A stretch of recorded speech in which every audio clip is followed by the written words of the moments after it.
Remember this? It's an analog clock.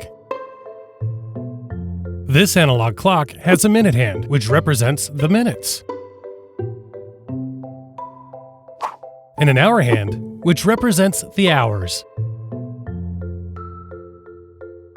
When we read an analog clock, we follow two simple steps. Step 1. Look at where the hour hand is. Step 2. Look at where the minute hand is. Et voila, you can tell the time. Let's try telling the time to the minute. The hour hand is pointing just past the 5. So we know the time is past 5 o'clock, but not yet 6 o'clock. It's 5 something.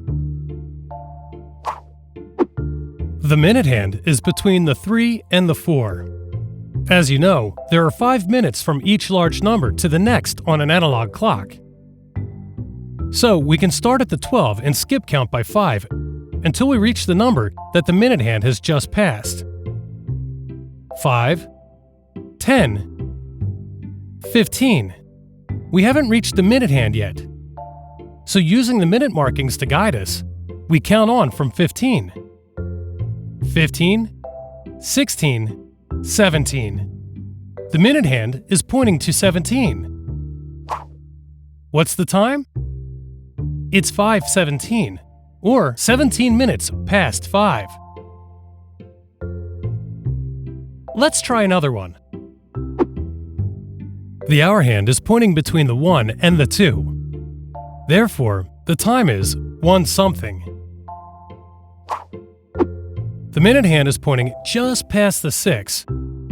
Skip count from the 12. 5, 10, 15, 20, 25, 30. Using the minute markings to guide us, we can count on from 30. 30, 31, 32, 33, 34. So what's the time? The time is 1:34. Starting to get the hang of this? Here's another. The hour hand is almost pointing to the 9, but it's not quite there. So we know it's almost 9 o'clock, but it's still 8 something. The minute hand is pointing past the 10. Starting from 12, we skip count by 5 until we reach the 10. 5, 10, 15, 20, 25, 30, 35, 40, 45, 50. But we haven't reached the minute hand just yet. So using the minute markings to guide us, we count on from 50.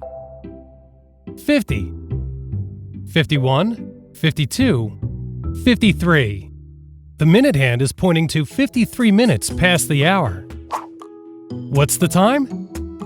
It's 8:53. Now you're well on your way to mastering the analog clock. If you liked this video, you can find it and so many more at ClickView.net. Sign up for free today.